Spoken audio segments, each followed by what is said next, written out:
बोल सच्चिदानंद भगवान की जय। बोलो सतगुरुदेव भगवान की जय। बोलो सत्य सनातन धर्म की जय।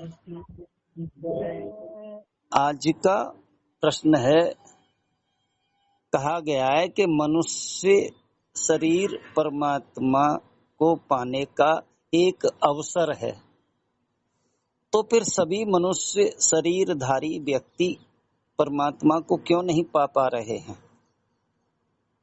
इस विषय में संत और शास्त्र कहते हैं कि जब बहुत जन्मों के फल एकत्रित होते हैं तब हमें मनुष्यता आती है। मनुष्यता आ जाए तो फिर मोक्ष की इच्छा भी होगी और महापुरुषों का संग मिल जाए तो मुक्ति हो जाएगी।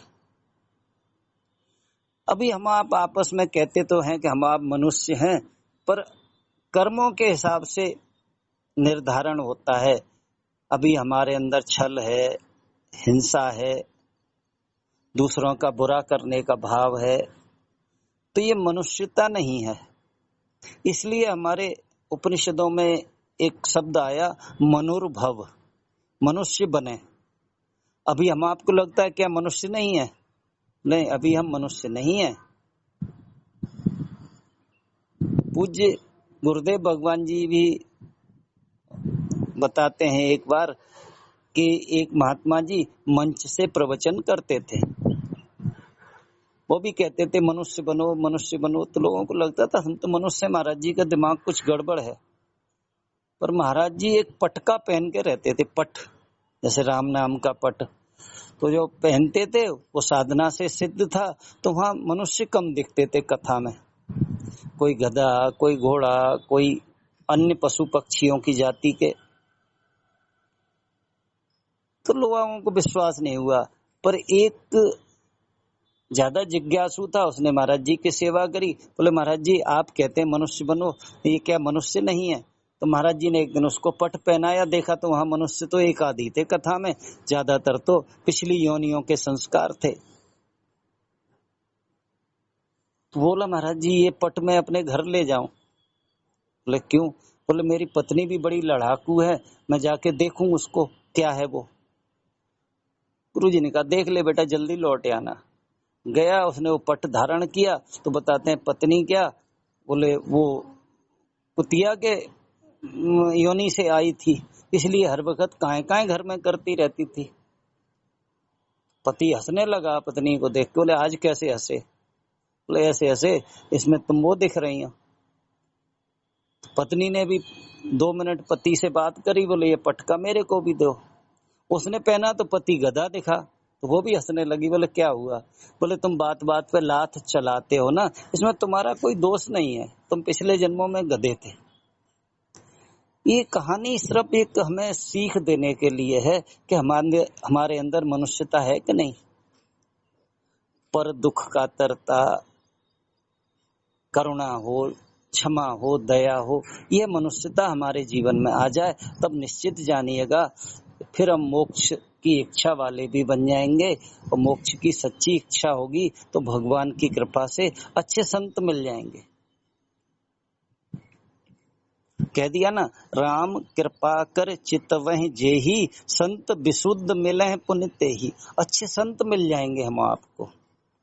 अच्छे संत मिल गए और मोक्ष की इच्छा है तो हम ऐसे संतों के चरणों में रुके रहें। कब तक रुके रहें? जब तक के मैं मुक्त हूँ, मैं सदा हूँ, सर्वत्र हूँ, ये स्पष्ट ना हो जाए। अभी ये किसी तरह का प्रश्न आया था, चिदाभास क्या है और चिदाकाश क्या है? चिदाभास ऐसे समझ लो, सूर्य का आभास शीशे में पड़ रहा है। अब वो गलती से सूर्य का आभास है ना, शीशे भर में ही अपने को मान बैठा है और मूल जो सूर्य है उसको भूल गया। ऐसी स्थिति हमारी आपकी है। हम पहले तो चिदाभास के विषय में सुनने समझने तैयार नहीं है कि हमारे आपके भीतर चेतन का आभास है।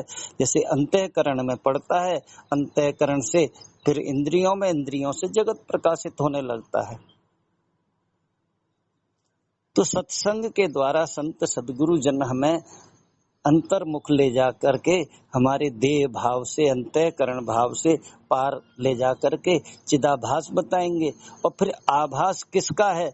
बोले ये उसी एक अनंत अखंड चेतन का है जो चिदाकाश है। अर्थात पूज्य गुरुदेव भगवान जी के शब्द हैं कि भीतर बाहर एक रस, जो चेतन भरपूर, विभु नभ सम सो ब्रह्म है, नहीं नियरे नहीं दूर। ये भ्रांति हमारी खत्म हो जाए। अभी तक भ्रांति मैं यहाँ हूँ, भगवान दूर है, भगवान क्या है, क्योंकि हम रूप वाले हैं तो हमारे भगवान भी निश्चित रूप वाले ही हैं। किसी के राम हैं, किसी के कृष्ण जी हैं, किसी के शिव जी हैं, होने चाहिए। पर संत सदगुरु जन हमें बताएंगे तू उसका आभास है, तुझ में वह परमात्मा आभास रूप से रहते हैं। पहले तो पता लगे हमें आपको, तो हम आभास की खोज में अंदर जाएंगे, तब पता लगेगा हाँ मैं जीव हूँ। अब जीव को जीवत्व की याद आई, तब बताया कि तू चेतन है। बोले हाँ, ईश्वर अंश जीव अविनाशी, चेतन अमल सहज सुख राशि। ईश्वर का अंश है ये जीव, अविनाशी है अर्थात मरता नहीं है। चेतन अमल सहज सुख राशि, सो माया बस प्रयोग गुसाई, बंधो कीट मरकट की नाई। अब ये बंध गया है ना जीव, अब इसी के लिए मुक्ति की जरूरत है। तो मुक्ति पहले संत सदगुरु जन कहेंगे कि जड़ चेतन की गांठ खोलो। जड़ चेतन की गांठ गुरुजनों की कृपा करुणा से, उनके सत्संग से ही खुलेगी, क्योंकि विवेक होना चाहिए। बिन सत्संग विवेक न होई, राम कृपा बिन सुलभ न सोई। भगवान की कृपा के बिना सत्संग सुलभ नहीं होगा। सत्संग होएगा तो विवेक होगा, और विवेक क्या है, जड़ क्या है, चेतन क्या है, सत्य क्या है, असत क्या है, बदलने वाला कौन है, न बदलने वाला कौन है, ये विवेक सत्संग से हुआ। पर इसका प्रैक्टिकल नहीं हो पाया अभी। इसका प्रयोग वो केवल और केवल सदगुरु जनों द्वारा बताए गए ध्यान साधना से। जहां हम अपने भीतर जाएंगे तब पता लगेगा कि हाँ ये जो बदल रहा है, कोई भी विचार आता है, चाहे अच्छा हो चाहे बुरा हो, चाहे धार्मिक हो चाहे अधार्मिक हो, एक एक विचार आके गुजर रहा है, पर इसको जानने वाला है ना, वो तो सत है, अगुजर है। अर्थात वो जो सत है वही तो चेतन है, चेतन जान रहा है। अब सत और चेतन स्पष्ट हुआ, तब पता लगा कि मैं जीव हूं। अब जीव का जब तक परमात्मा से तादात्म्य नहीं होगा, तब तक जीव सीमित मानेगा और आने जाने वाला मानेगा। संत जन तो उदाहरण बड़ा सुंदर सा देते हैं कि जैसे घड़े के अंदर का आकाश, घड़े के अंदर रहते रहते ये भूल गया कि मैं जो महाकाश है ना, इससे एक हूँ। अब वो तो आता जाता है, कहता है महाकाश तो कहीं आता जाता नहीं है, चिदाकाश आता जाता नहीं है, और मैं तो आता जाता हूँ। फिर एक और भ्रम हो गया, मैं सुखी दुखी हूँ। फिर एक और भ्रम हो गया कि जिस दिन घड़ा फूट जाएगा मैं मर जाऊंगा। यही स्थिति हमारी आपकी है। अभी हम अपने को भी नहीं जानते हैं। जिस दिन कभी हम अपने को जानेंगे तब पता लगेगा कि मैं तो जीव हूं। अब इस जीव को ही सत्संग की आवश्यकता है। इसमें ये देह भी साधन है, मन बुद्धि भी साधन है, पर प्रत्येक के लिए क्यों नहीं है? बोले प्रत्येक को जरूरत ही नहीं है। अभी संसार में ही ऐसे लगे हुए हैं, उन्हें लगता है संसार में पद प्रतिष्ठा धन मान पद पा करके हम पूर्ण हो जाएंगे, इसलिए उन्हें सत्संग प्रिय नहीं है। उन्हें सत्संग व्यर्थ लगता है कहते हैं समय जाया करने वाली बात है, इतने में तो मैं इतने रुपए कमा लूंगा अथवा ये चीज अर्जित कर लूंगा। कोई कोई बिरले ही हैं जिनके अंदर मनुष्यत्व हो गया। मनुष्यत्व होने के बाद अब उन्हें फिक्र लगी कि चलो ये जन्म तो मेरा सही है, अगले जन्म में क्या होगा, कैसे होगा। तब इस आवागमन से मुक्त होने के लिए वो महापुरुषों के संसर्ग, महापुरुषों के चरण शरण में पहुंच गए। अब महापुरुषों के चरण शरण में पहुंच करके उनके सत्संग से धीरे धीरे यह जीव अपने आप को जान पाया। अपने आप को नहीं जानेंगे तो बड़ी भूल हो जाएगी। खुद की न की तलाश, बड़ी भूल की। सारी उम्र गुजार दी खुदा की तलाश में। अभी यही स्थिति है हमारी आपकी। हम अपने को जानते नहीं हैं, देह जानते हैं और पूरा का पूरा जड़ जानते हैं हम अपने आप को। जड़ से तात्पर्य क्या है? हमें अपने आप से प्रश्न पूछना होगा कि मैं कौन हूँ। ये देह ही मैं मान के जी रहा हूँ तो समझ लीजिए फिर हमारा जन्म मरण व्यर्थ होता ही रहेगा, ये समाप्त नहीं होगा। जब कभी भी संत सदगुरु जनों की कृपा करुणा होगी ना, तब इस जीव को इसके जीवत्व का पता लगेगा।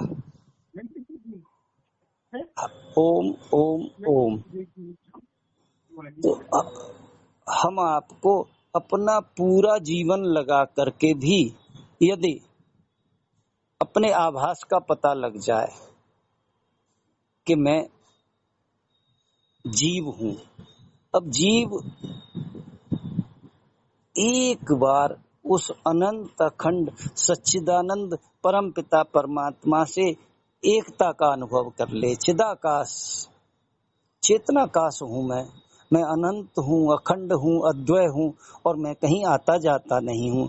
ऐसे ये घड़े वाला आकाश है ना, एक बार जान जाए कि पूरी सृष्टि में आकाश एक है और आकाश आता जाता नहीं है, घड़ा आता जाता है।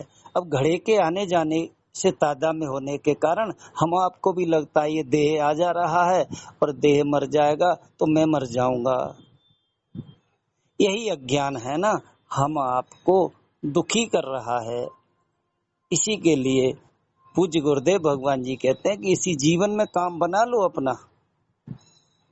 जीवत समझो, जीवत बूझो, जीवत करो प्रयासा, मुआ मुकत जो कहें झूठा दें दरवासा। जीते जी मुक्ति का अनुभव कर लो। और मुक्ति क्या है? ये आभास से मुक्त होकर के भीतर बाहर एक ही जानो, यह गुरु ज्ञान बताइए। काहे रे बन खोजन जाई, कहाँ तू खोजने जा रहा है जंगलों में। सर्व निवासी सदा अलेपा तो ही संग समाई। जो परमात्मा सर्व निवासी है और सदा से है और अलिप्त है तो ही संग समाई। पुहुप मध्य जस बास बसत है, मुकुर मध्य जस छाई। ऐसे ही हरि बस रहे निरंतर। निरंतर माने कंटिन्यू। भगवान का कभी अभाव हुआ नहीं, हो सकता नहीं, होगा नहीं। घट ही खोजो भाई। घट में मिल गया, आभास रूप में मिला, जीव रूप में, तब गुरु की वाणी कहती है कि भीतर बाहर एक ही जानो, यह गुरु ज्ञान बताई। भीतर बाहर एक ही जान लो, यह गुरु ने बताया। जन नानक बिन आपा चीन है। जब तक हम अपने आप को नहीं जानेंगे तब तक ये भ्रम की निवृत्ति होगी नहीं। और ये जन्मों जन्मों के भ्रम है ना। हम आप सोचते हैं 2 दिन 4 दिन 10 दिन के सत्संग से बात बन जाएगी। बोले नहीं, जब सब होए न संशय भंगा, तब बहुकाल करिए सत्संगा। हम आपको बहुत समय तक सत्संग चाहिए। गुरु चरणों में श्रद्धा बनी रहे, कुछ लेना न देना, मगन रहना और गुरु चरणों से लगे रहना। जो गुरु चरणों में लगे रहते हैं, एक न एक दिन वह इस आभास अंश को व्यापक अंश से एक जान लेते हैं। वह जीते जी मुक्त अनुभव कर लेते हैं। यह ज्ञान जिनके अंदर मनुष्यता है, दया, क्षमा, करुणा, और इनका चित्त निर्मल हो गया है।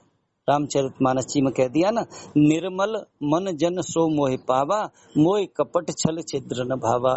जिनके अंदर कपट छल छिद्र हैं, वो हम आपको लगता है कि वो मनुष्य हैं, नहीं, शास्त्र ने तो कड़वी बात कह दी। आहार, निद्रा, भय, मैथुन, ये पशु में और मनुष्य में बराबर हैं, पर धर्म ही विशेष हमें करता है और हम धार्मिक हैं नहीं, पशुवत जीवन जी रहे हैं। फिर ये शिकायत करते हैं भगवान मिलते क्यों नहीं है। भगवान तो सबको मिलने के लिए तत्पर हैं, बस हमारी पात्रता आ जाए, फिर भगवान की कृपा से मोक्ष की इच्छा हो जाए, तो फिर इसी जीवन में संत सद्गुरुजन मिल जाते हैं और हम इसी जीवन में उस सच्चिदानंद परमात्मा से अभेद हो जाते हैं और हमारे व्यापक होते ही हम सदा सदा से मुक्त थे, हैं, रहेंगे, ये स्पष्ट हो जाता है। इतना ही कह के वाणी को विराम। बोल सच्चिदानंद भगवान की जय। सतगुरुदेव भगवान की जय। बोलो सत्य सनातन धर्म की जय।